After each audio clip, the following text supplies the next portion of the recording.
It's from last, I think, Tuesday or Wednesday. There's a wonderful Mishnah that talks about sons that eat at their father's table. So I'm going to open up because I'm now not doing 8 daf in an hour. I have a little more time, and it means I can open up the text and we can follow together. I'm going to share my screen and we'll be able to learn together. So hold on, let me go back to the beginning. The text I'm going to start with, because I don't want to say goodbye to Eruvin just yet, even in this shiur, really was the day after I taught. It was last Tuesday. So, I woke up and I learned this daf and I thought, oh, I'm going to open my Monday shiur with this Mishnah. Ha'achin shehen ochlin al shulchan avihem, yoshvim bevatehem. And I thought, wow, so many parents can relate to this today, right? There are brothers, a number of siblings. In this case, we're talking about brothers. Today, it could be brothers and sisters. And they eat at their father's table. In other words, they sleep at home, but they eat in their father's house, all of their meals, and they live in the same courtyard. And so the question comes up, do they need to make their own eruv? And what's going to come up in this, in the Gemara, and we're just going to look at a piece of it, is that, what constitutes a home? Is it where you sleep or is it where you eat? And the understanding here is that they eat all of their meals at their father's. And I can't help but think, of the years that I rented an apartment in my in-laws' basement. So but we ate our meals separately, right? So we were given the basement. We didn't even pay rent. Living and sleeping in my in-laws' home for 2.5 years, but separate entrance, but still they paid the arnona, and we ate our meals separately. So again, whose home were we in? We like to think it was our own home, but legally it was actually my in-laws' home. And so this question of who joins in the eruv. In the case when I lived with my in-laws in Ramot, we would have joined with the eruv of my in-laws. I mean, we were sleeping in the building that they owned. But here it's a little trickier because the brothers all sleep in their own homes, their own physical spaces, but they eat with their father, and clearly there's a connection and a partnership. So the Mishnah goes on to say, Tzrichin eruv b'kol echad ve'echad. We look at each of these brothers as independent entities, which makes some sense, except they're not fully independent because they eat at dad all the time. Certainly we know of many young couples who get married at 18, 19, 20, 21 while they're in school, and they live with their parents, or they live near their parents, or they go every single Shabbat to their parents, because really they're not yet ready to emerge as full adults, right? And so they need that support and that help. And so the Mishnah here says they each need their own eruv, except so if one of them forgets, one of the brothers forgets, then he has to relinquish his rights to the courtyard, or it's going to affect everybody. And of course, it's his family and so on. So this is only if the eruv is being put in the house of someone in the courtyard. But it turns out if it's being put in their father's home, they actually don't have to contribute to the eruv. Because what would the point be? Their father feeds them. And the food that they contribute is meant to create a joint meal for all the residents of the courtyard. So if the eruv is in fact in their father's home, they don't have to contribute to the eruv because their father's food is really theirs. It's only if it's in one of the non-family members in the courtyard that their independent identity is asserted.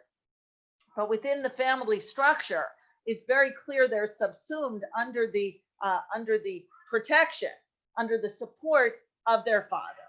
Okay, and so that really, to me, is reflective of what many parents are challenged by, and children, in terms of the relationship, children who move back home, and nothing to do with getting married at 18, 19, but today with COVID, many children, adult children, have moved back home to save rent.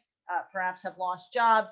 I mean, this idea that you left your parents' home upon reaching a certain age and having a certain financial status, I think for many families is not clearly and cleanly the case, because there's this cycle of moving, and then when parents get older, they sometimes move in with their children. So I appreciate the Mishnah's recognition of family units that overlap, that live close to one another, and where is their independence and where is their dependence, and how does that affect the relationship to the space we're sharing on Shabbat in terms of Eruv. So I'm just going to do a little bit more. Okay, the Gemara now asks, I'm down here, my makom dira, I'm reading it in the here in the Hebrew, but it's here in the English as well. So there's a machloket, and we're going to see various relationships evaluated. What is a place of residence? Rav amar makom pita. Rav says where you keep your bread. So that would be in the case of the Mishnah, the father's home. Shmuel amar makom lina. Certainly, I'm sure we could have a discussion about this. Right? Is it where you sleep? Is it where you eat? So Rav Yosef now says, Amar Rav Yosef, Lashmiya li hashemata. Rav Yosef says, and I mentioned Rav Yosef last week, he came up also in a daf last week. Rav Yosef says, I've never heard this. And his student Abaye says to him, At amartni halan, you taught it to us. Va'aha amartni halan. And not only that, it was with regard to this that you said as follows, that brothers who eat at their father's table and sleep in their own homes have to contribute to an Eruv. And we then said to you, and I'm going to talk a little bit about what's happening between Abaye and Rav Yosef. We said to you, Rav Yosef, don't you remember, does this mean where you sleep determines your Shabbat residence? And you said, only in regard to a father who sends the food home with his sons. In other words, what's left open are sons who physically go to eat at their father's table. So Abaye remembers word for word the conversation he had with Rav Yosef, the teaching of Rav Yosef in the name of Rav, and Rav Yosef doesn't remember any of it. Rav Yosef, who is blind, although that is not the problem here, he happens to be blind, has an illness that causes him to forget. Today we might call it Alzheimer's or dementia. He forgets his studies. And there's something very poignant about the interaction with Abaye, who is the student who tries to jog his memory. Don't you remember? You taught it to us, and this is what we said, and this is what you said. And part of what's going to come up in this Gemara as well is the intimacy between teacher and student, which in many ways, and this will be a segue into Kiddushin. Wait, I think, do you hear the children? Is it too noisy in the background? Okay, I'm going to go shut the window. Hold on.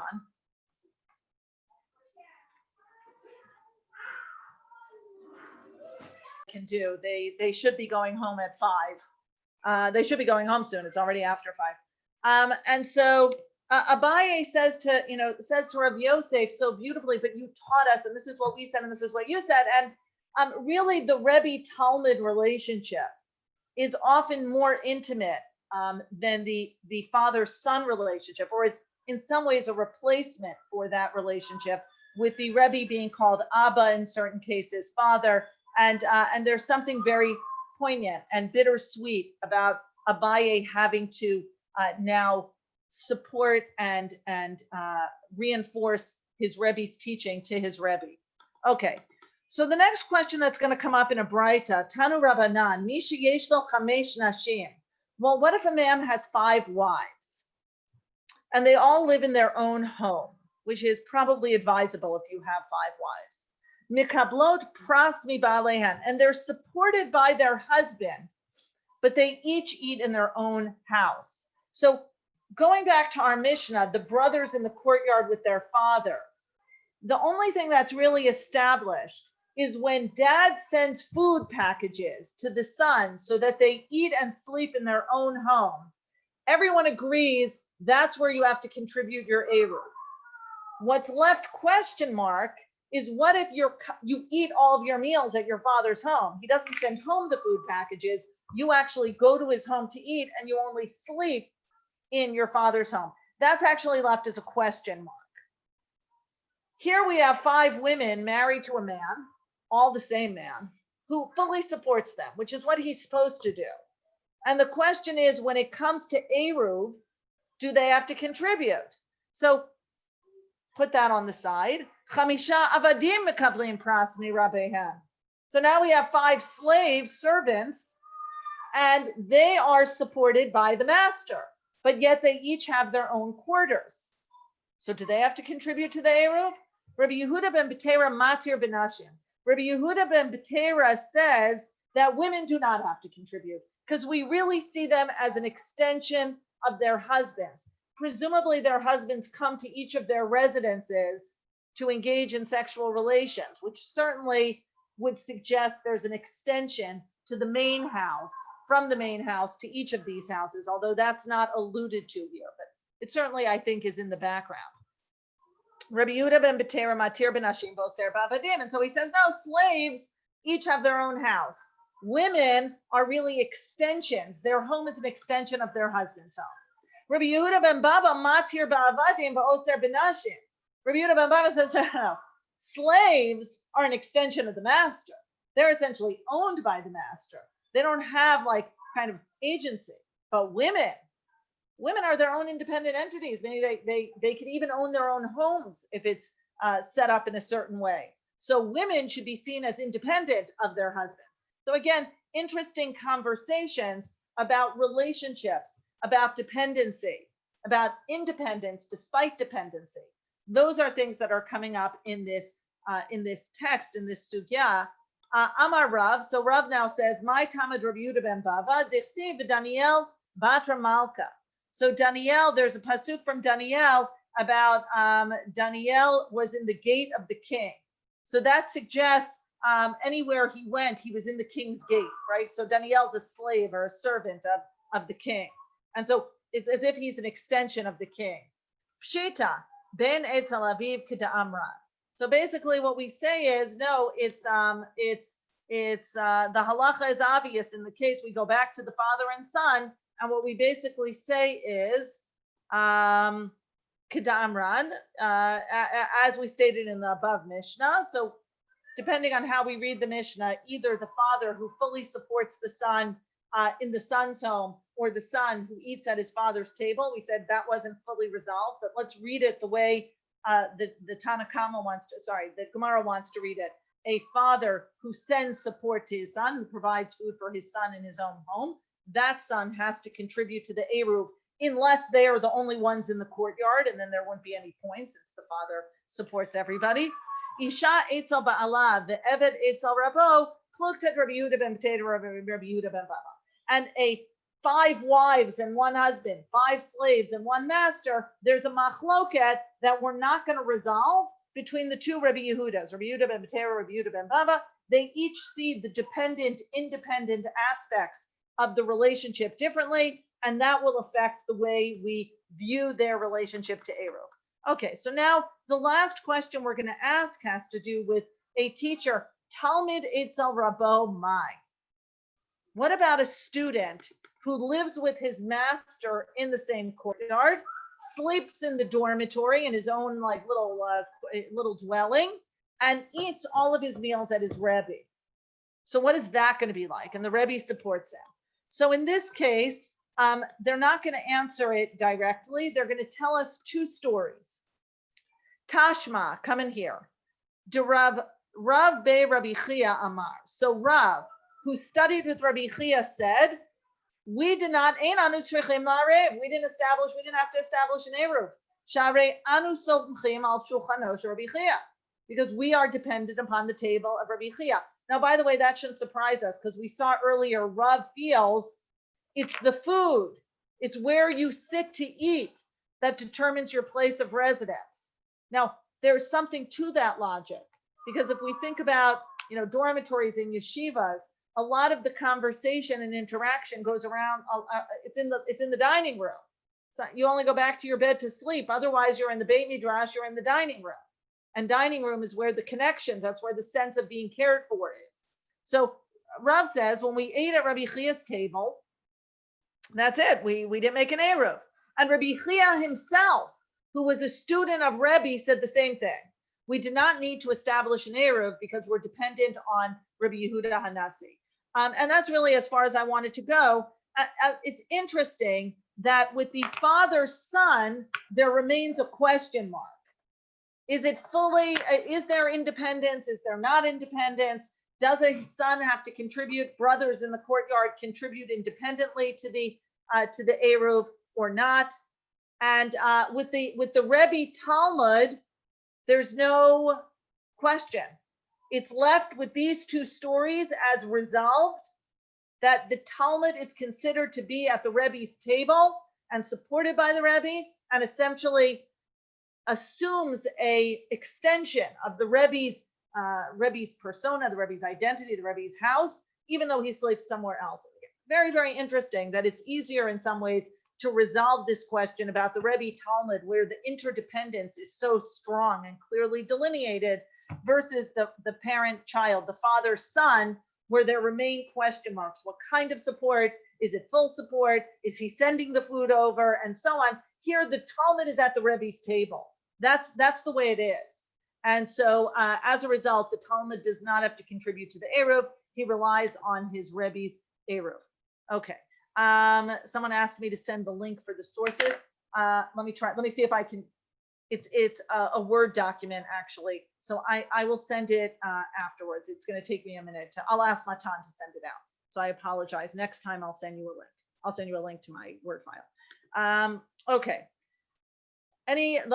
We're now going to go on to Kiddushin, because Kiddushin is really where the big questions are asked about the parent-child relationship. I'm already going to say more focused on the father-son, as often happens. The mother will make her way in there. Daughters will be notably absent. And so I hope later on in the series to get to fathers and daughters and their relationship and their interdependence and what obligations they have towards one another. Right now, we're going to start in the obvious starting point, Kibud Av V'Em, right? Honor thy father and mother. What does that mean?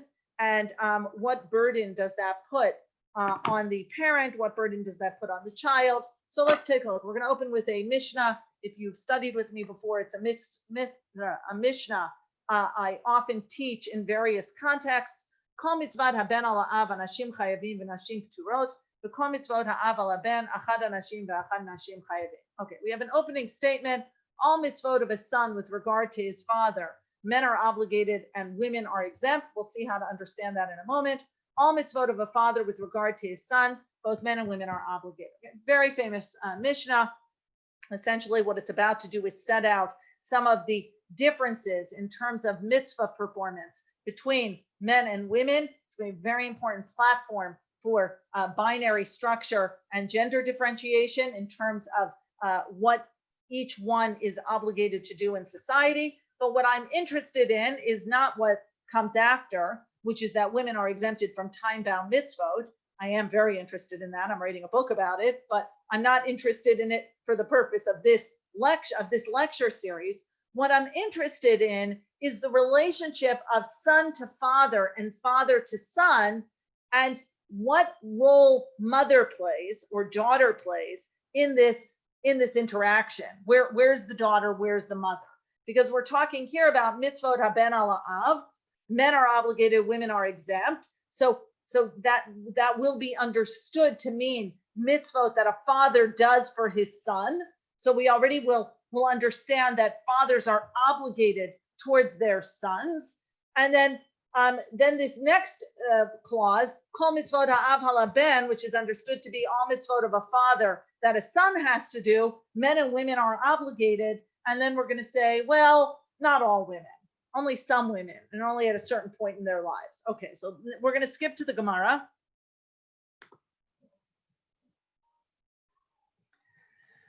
Okay. My kol mitzvot haben al ha'av, ilay ma kol mitzvot mechayev bara lemeved va'aba nashim turot, va'atani ish ein li ish, isha minayin, ish imo va'aviv tirau harei kan shnayim. Okay, the Gemara says, when I first read the Mishnah, kol mitzvot haben al ha'av, it seemed to suggest, what are we doing? And it said men are obligated and women are exempt. I initially thought it was mitzvot that a son had to do for his father.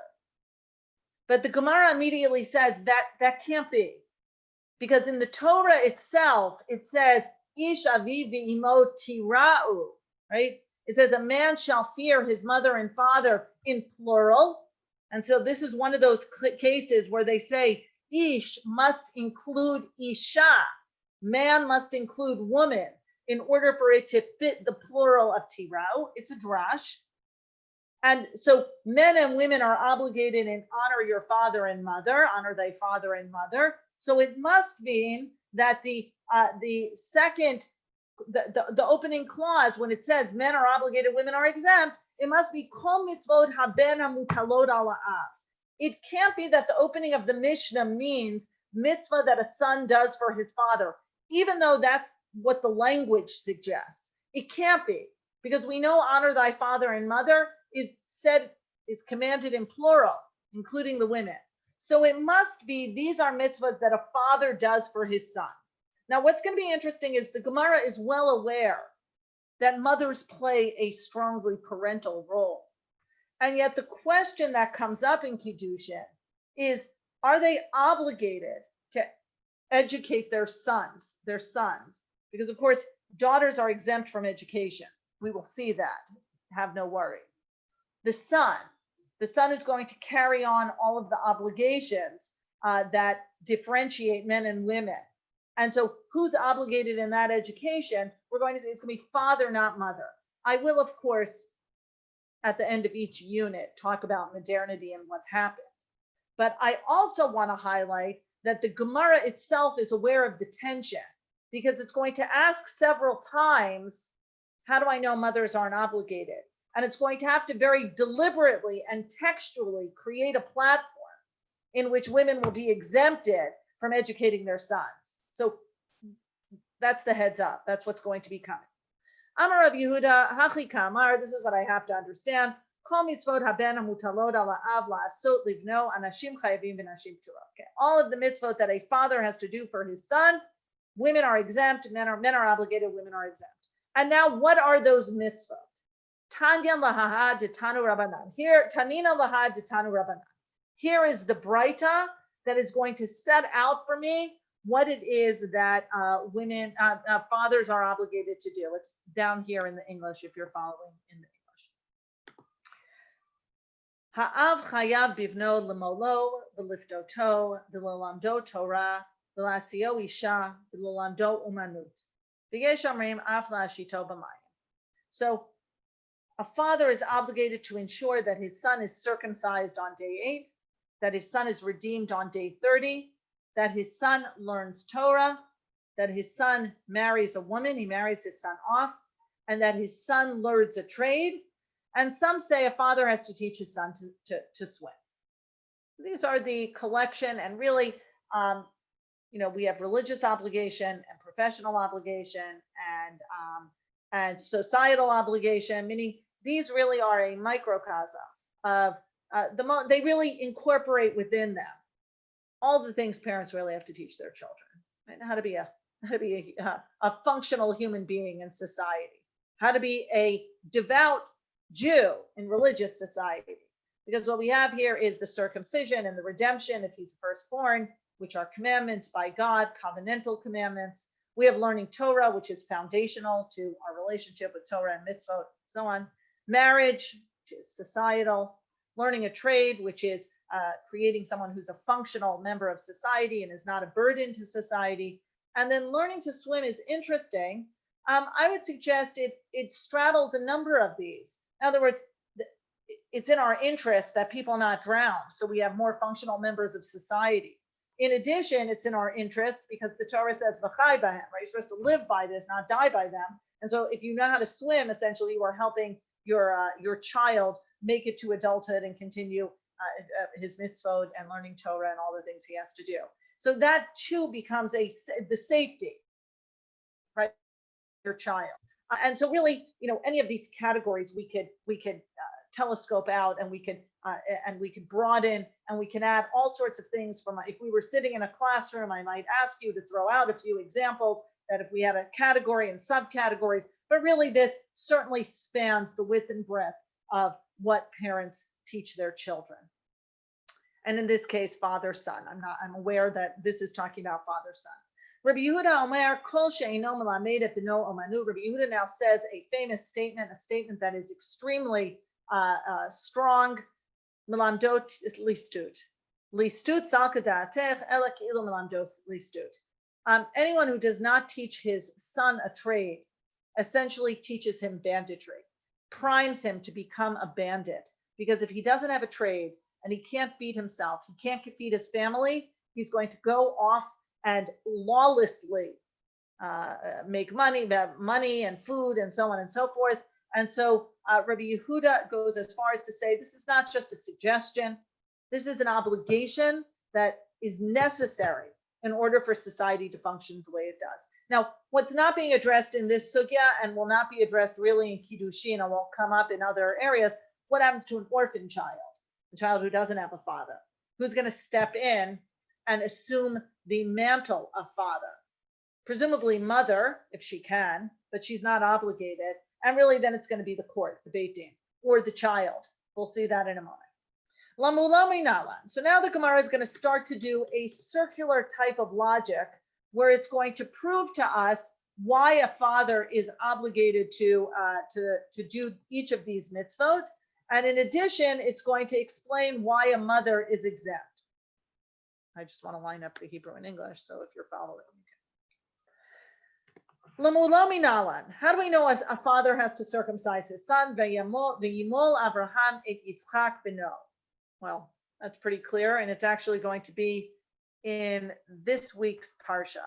Oh no, it's not this week; it's next week, Vayera. But this week, Avram's going to be commanded to circumcise Lech Lecha, and at the end of the parsha, he circumcises Yishmael and all the male members of his household, so that God comes to visit him at the beginning of next week's parsha. Now the Gemara says, what if the father doesn't do it? What if there is no father?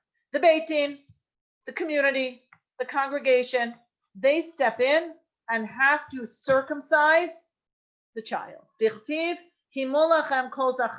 there's a commandment, every male among you shall be circumcised. It's not only about the father. This is a covenantal mitzvah, ritual. And if the father doesn't do it, can't do it, is not available, not around, has died, then the community has to make sure kol zachar is circumcised.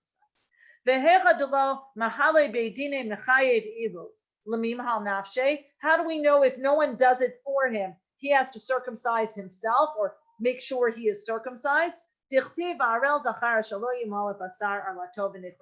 Because God says very clearly in Bereshit, a uncircumcised male who deliberately doesn't circumcise will if he dies uncircumcised, v'nichrata, will be cut off. Okay, so what we see here are three layers. The layer of the parent, the preferred way in which a child will be circumcised. The father will make sure the child is circumcised, or maybe will do it himself. The second is the community, and the third is the individual. If neither the father nor the community step up, the individual still has an obligation. It reminds us that ultimately it rests with each and every one of us. We as individuals have to make sure we fulfill our obligations. But we started in a place where at the moment of birth, right, that the father is initially obligated. And really, if we think about it, meaning the partners in creation of a child, the father, the mother, God, and I'll try to bring that text a little later on. No, you were a partner in the creation of this child, and that comes with responsibility. Ihi, what about her? What about the mother? What if the father doesn't and the Beit Din does it? Is there any obligation for the mother? Ihi minalan delo machayv. How do we know that the mother is not obligated? Dichtiv kasher tziva oto Elohim oto velo ota. So him and not her, right? So God commanded him and not her. Ashkachan miyad l'dorot minalan. Okay, we understand in the moment of command, it was given to Abraham. How do we know that's forever and ever? Tana Deve Rabbi Yishmael. Rabbi Yishmael writes, Kol makom shenemar tzav eino ela ziruz miyad v'ledoro. Because it says vayitzav o tzava o Elohim, that is for all of the dorot, and end of story. We're not going to spend a lot of time on this.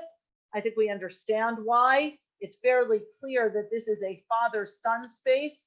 I'm grateful that women are not circumcised in Judaism. I will certainly admit that. But there's no question that there's an exclusion here in terms of the parenting responsibilities. There's not a prohibition. Meaning, in other words, if a woman chooses, and I've had several single friends who had children on their own, and they happen to have had sons, they organized and arranged their son's circumcision. That doesn't surprise us today when in modernity, women are financially independent and are able to have children on their own. Thanks to medical technology. But from the perspective of the Gemara, this is not an obligation. Okay, Tanu Rabbanan. So that's the end of the first mitzvah. And really, we're going to see a similar pattern developing here with regard to the rest of the mitzvot. Tanu Rabbanan, hu lifdot uvino lifdot. What about redeeming the firstborn? Who does that? Who kodem? Oh, no, I think I skipped something. Okay, well, we're going to go to the English then, because I seem to have erased, in my attempt not to have too much text here, I seem to have erased some of the Hebrew, and that'll be okay. Hold on. This gives everyone a moment to breathe as I find the source. Might not be a bad thing. Okay. This is the page I want. How do we know that it says here, it's actually, how do we know that a father has to redeem his son? Okay, so I think you're gonna,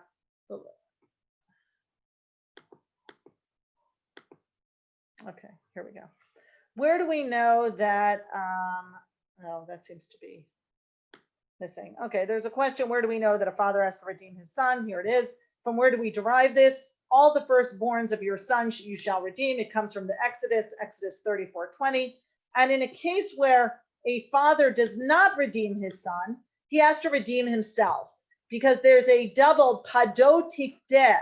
In Bamidbar, the repetition of the verb says that a firstborn has to do it whether his father does it or not. Okay, and so very similar to the circumcision. What's missing here is the Beit Din. The Beit Din does not have to get involved here. If the father doesn't do it, the son has to do it himself. Okay. How do I derive that a mother is not commanded to redeem her son? It says you shall redeem, which you can be read as you shall be redeemed. Whoever is commanded to redeem himself is commanded to redeem others. And whoever is not commanded to redeem himself is not commanded to redeem others. Since a woman is not commanded to redeem herself, she's not commanded to redeem her son either. Okay, I think that's a circular logic. It depends where the starting point is. Where do we derive that she's not obligated to redeem herself? The Gemara says, you shall redeem, you shall be redeemed. Those who others are commanded to redeem themselves. Those who others are not commanded to redeem are not commanded to redeem themselves. And how do we know that you don't have to redeem a daughter? All the firstborn of your son shall you redeem. Okay, and so again, reading the text in the masculine limits it to sons and not daughters, and that's the end of that discussion. Okay, the Gemara now asks a question, and it touches on this interdependence, what I talked about agency, about individuation, about how do we look at the father-son relationship. The father as a firstborn has not yet been redeemed because his father didn't redeem him. He has a firstborn son, and he has to redeem his firstborn son. I can imagine something like this happening to a Baal Tshuva, to someone who grew up not religious, very secular, becomes religious, and as he has a firstborn son, and people start congratulating him and asking him, when's the Pidyon Haben? And he says, well, what's a Pidyon Haben? What is that? And then discovers he himself was not redeemed. So the Gemara says, well, who goes first?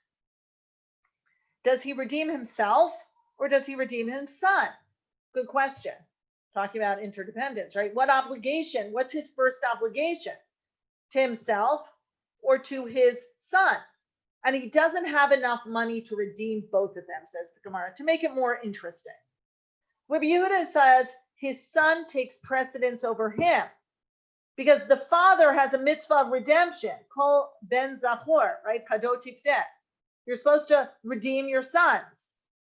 And so his redemption comes before your redemption. And so, and then the Gemara goes on to say, hold on one second. And that mitzvah of the redemption of his firstborn son applies to him directly. In other words, he should have been redeemed. He wasn't redeemed, but he actually has a mitzvah, direct mitzvah, to redeem his son. First, he has to redeem his son and then save up money and make sure that he himself is redeemed. So here, this overlap, who takes precedence? The individual, the father himself, the son, who is an extension of the father at this point or not. And so we saw, at least with regard to Pidyon Haben, the son takes precedence because the father has a mitzvah to the son before he has a mitzvah to himself. And brings up interesting questions about identity and our relationship with our parents. With Torah, it's going to get more interesting because the question of who has rights to learn Torah first, the father or the son, given that the father and son both have obligations and the father has an obligation to teach his son, that's going to make things much more complicated. Okay, so we've already gone through circumcision, we've gone through redemption. We're now going to take a look at learning Torah. L'lamdo Torah minalan dichtiv v'limadatem otam epinechem. Oh, you shall teach it to your sons. Or really, b'nechem could very well be children. And in fact, at first read, I would ignore the translation on the left and saying you shall teach it to your children, except that we're talking about father-son relationship. So the text wants to highlight the sons, and you shall teach it to your sons. But I have not yet made clear that daughters are exempted, that fathers are exempted from teaching their daughters. Okay, now we're going to enter the circular logic that we've become used to. In a case where his father did not teach him, mechayev ihu the mikbar nafshit. And by the way, if his father didn't teach him, he has to make sure he's taught vilamadatem, not just vilimadatem. You shall study, not just you shall teach. How do we know women are exempt? How do we know mothers don't have an obligation to teach their sons Torah? How do I know a woman's not obligated to teach? Vilimadatem ulamadatem. Kol mitzvah lilmod, mitzvah lilamed. Anyone who is commanded to study is commanded to teach. Whoever is not commanded to study is not commanded to teach. We're not done yet. And how do I know she's not commanded to learn herself? It's written ulamadatem vilimadatem ulamadatem. Whoever others are commanded to teach is commanded to teach himself. Whoever others are not commanded to teach is not commanded to teach himself. And where is it derived that others are not commanded to teach a woman?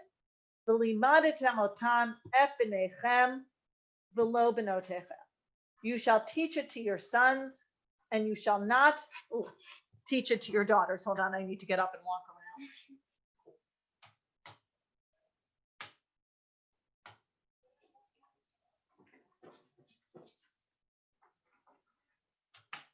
Okay. And you shall teach it to your sons, and you shall not teach it to your daughters. That's a midrash, very painful midrash for me personally. That this essentially restricts the entire relationship of any sort of formal education in Torah and mitzvot to fathers and sons. It appears in the Sifrei in Divarim. It's a Tanaitic midrash that when we say v'limadatem otam et b'nechem v'lo benotechem, and not your daughters, daughters are deliberately excluded, exempt. I do want to say that doesn't mean it's prohibited to teach daughters, but daughters are exempt. Hold on, the light is flickering.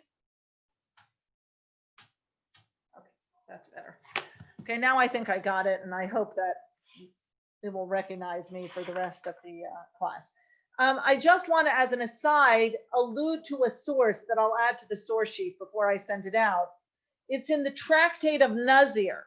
29, it's really 28b, 29a. It says that a man can vow that his minor son should be a Nazir. Now, if anyone knows the famous story of Rav Sharyashuv Cohen, the chief rabbi of Haifa, who was the son of the Nazir, Rav David HaKohen. He was a Nazir. I mean, he basically was a Nazir from birth, and at a certain point, he stopped being a Nazir. But a father can actually do that. A father can take a vow that his minor son should be a Nazir. And the Mishnah says a mother can't. Only a father can. A mother can't. And the Gemara says, well, ish in aval isha lo, my tama. Why can a father take a vow to turn his son into a Nazir? And really, practically, it means that his hair has to grow and he can't drink wine, which if he's a minor, he probably shouldn't be doing anyway. Can't come into contact with the dead. Okay. But my tama, Rabbi Yochanan Amar, halacha he ben Nazir. Rabbi Yossi, what's the halacha with the Nazir? Kedei lachancho b'mitzvot. Why does a father do that? To educate his son in mitzvot.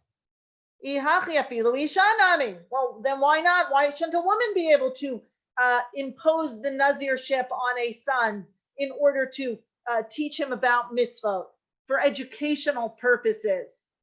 And the Gemara says, Ish chayav lechanech bino b'mitzvot, ve'ein ha'isha chayevet lechanech bina. So it's not only in Torah that a mother is restricted or not obligated to teach her son Torah.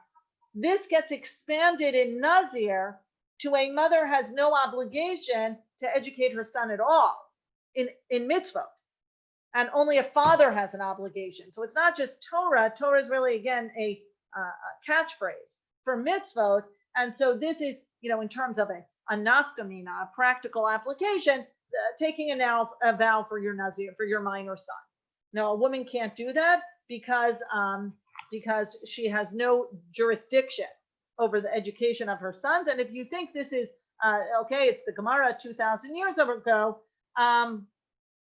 The Shulchan Aruch writes that only a father has an obligation. Hold on one second. Aviv mitzuveh, the Magen Avram actually writes this in the Shulchan Aruch. Aval imo ino mitzuveh. A woman is not obligated to educate her children, her sons in mitzvot. And a father, and the Mishnah Brura adds, and let's be happy about this, his sons and his daughters. A father has an obligation to lechanech banav ubenotav. That evolution happens in the 11th and 12th. This idea of educating daughters becomes the obligation of the father as well. But it says, and the Mishnah Brura says, yesh me'achronim that say that mothers also have a mitzvah chinuch. But that's in the 20th century, 19th and 20th century, right? So this idea that women, mothers, do not play a obligatory role in educating their sons, talking about sons, is relevant with regard to certain practical applications, but certainly it's relevant in terms of the world of education and the exclusion of women. I do want to say one thing though. The Gemara recognizes that women have tremendous influence on the home. And so, that leads to the statements in the Gemara that, a woman essentially makes or breaks the home, makes or breaks the man. It's the woman who sends her sons and husbands to study Torah. So it's not that women are written out of the script entirely, but in terms of formal obligation, this is being winnowed down to the father-son relationship. The father-daughter relationship will be left for another class. And in terms of the mother-children, largely it's going to be a nurturing role. And for little children, the role, the nursing and the feeding and the caring for the small children. Okay. Hulamo, then this is the last thing we're going to see, this text about learning Torah. Tanu Rabbanan, hu lilmod uvno lilmod, hu kodem livno. So we have a father and a son. They both want to study Torah. Okay, and so what do? Whose obligation comes first? We said with regard to redeeming the firstborn, the son's obligation takes precedence over the father. Rabbi Yehuda Omer, im beno zariz umimulach, v'talmudo mitkayem biyado, b'no kodmo. If the son is particularly bright and diligent, his study will endure, and then his son should take precedence. And then it tells a story. Ki had Rav Yaakov bered Rav Acha bar Yaakov, shadre avua lakame da Abaye, ki ata chazia de lohave michadadin shmaate. So this story always, I even have it in yellow here. We have a father and a son, and it's an anecdote. Rav Yaakov, the son of Rav Acha bar Yaakov, his father sent him, Rav Acha sent his son Rav Yaakov, who's named for his grandfather Rav Yaakov. Again, notice the passing of names down, right? The connection between the generations. We still do that today. He sent him to Abaye to study Torah. And when the poor young man came home, his father felt that he wasn't keeping up the way he should. He asked him a few questions, felt that he wasn't really sharpest tool in the shed, as we would say today. And he says to his son, you stay home. Ana adifa mincha. Tuv ata azil ana. You stay home. You handle what's going on in the house. Take care of your mother. Take care of the rest of the house. I'm going to go study. Now, I love this tension because it's very real, and it doesn't take a lot for me to translate it into the modern tension between parents and children, fathers and sons. This idea that the father says to the son, I never really got to get ahead, and I think I'm smarter than you. You stay home and deal with all the, the drudgery of running the household. I want to go study. The competition between father and son, latent in the relationship, who's going to exceed whom. And in the world of Torah, there's a lot of competition. And he literally says to his son, my turn. Shema Abaye. And now comes a story that seems to be a retelling of the Hercules myth with the seven-headed Hydra. We'll see in a moment, but it's a great retelling, reworking. Shema Abaye dekava ate hava hahu mazik be Rabbanan Abaye. Abaye hears Rav Acha's coming, this older man who's a scholar, and he's already called Rav Acha, so we know he's a scholar. There was a demon in Abaye's study hall that was plaguing the students. And it was so bad, ki hava aile batrain afilu biyamama havu mitaske. They couldn't walk around even in pairs. The rule is that demons don't normally bother you if there are two of you during the day. And this demon is so aggressive and so powerful that they essentially can't walk around even in pairs. It's a mess, right? It's getting in the way of their studies. I find it interesting that his son didn't mention this, which again, it's a story and it happened. It's interesting that Rav Acha is going to walk into this unknowingly. There's so much to do here in terms of the subterfuge and the layers, the literary layers. It's wonderful. But, it's almost like, the son didn't have a chance to say very much before the father says, you stay here, I'm out, right? He doesn't really ask him about much in the study hall except what he learned. And so Rav Acha is about to walk into this unaware. And so what happens is, Amar lahu lo leitiv le inish ushpize. Afshar demetrachesh nisa. So Abaye decides to gamble on Rav Acha's life, and not a simple thing, and says, you know what? No one offer him a place to sleep. Ties back into the beginning, right? You need a place to sleep in order to have a home. Let him sleep in the Beit Midrash. Maybe a miracle will happen. Notice the word ushpize, right? Ushpizin, it's just soon after Sukkot. So a dwelling, a lodging. Don't give him somewhere to sleep. So he basically says to the people of the town, don't fulfill hachnasat orchim with this guy. I know he's a big guy and he's a scholar and a rabbi, but you know what? We're really desperate here. I know he's a pious man. Maybe a miracle will happen. Albat, he goes up to the bayit, to the house, to the study hall. Bahu be Rabbanan. So he goes up to the study hall, and he goes to spend the night. Bahu be Rabbanan idmele kitanina dishiva rishvate. And so the demon appears to him as a monster with 7 heads, a 7-headed hydra. And so Rav Acha, and again, this is so interesting because if you know about Talmudic discussions, there's a lot of tension around Torah study versus prayer. And that there's an elitism that Torah study is more important than prayer. that if you have any time, you should be learning Torah, even if you have to skip Shmona Esrei. Meaning, like, only the lightweights are spending a lot of time praying. You should really be studying Torah. He came here to study Torah. I'm teaching a sugya in Shabbat where this comes out, where one Amora criticizes another for davening. What are you doing? Chaye Sha'ah.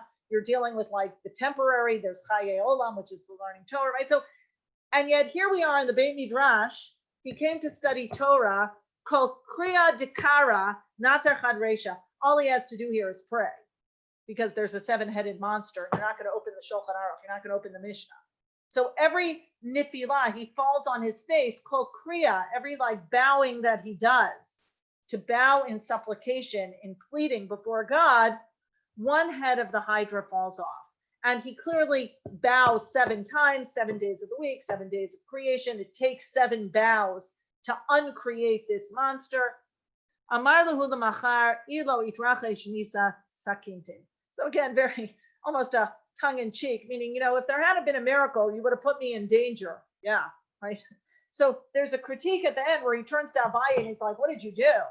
Very, very low key. Meaning, if there hadn't been a miracle, dead Hydra, then I would have been in danger. Like, what did you do? And so really, if we go back to the beginning, I wonder if there isn't a critique that, he endangered the whole structure by pushing his son out of the way, right? There is a danger, the danger of the Hydra, but also what kind of father elbows his son out of the way to go study Torah when his son is in the middle of studying Torah? So a lot of interesting questions coming up here about the relationship, the tension, the competition. Even in the world of Torah, the competition of whose Torah comes first. That's not a simple equation. It's not a simple question. Today, it's much simpler because we have lots of opportunities. But if only one of us can go study and one of us has to stay home, who gets to go study, and where is the glory, and where is the meaning, and where is the more interesting place to be? Certainly in the Beit Midrash. Although, as we find out, there's danger there as well. So I'm going to stop there. I'd like to just see who everyone is. I'm going to turn on the gallery view so I can wave to you, say hello, wish you a good evening. If anyone has a question, we have something like 5 minutes. So I'm happy to take any questions or comments you'd like to contribute.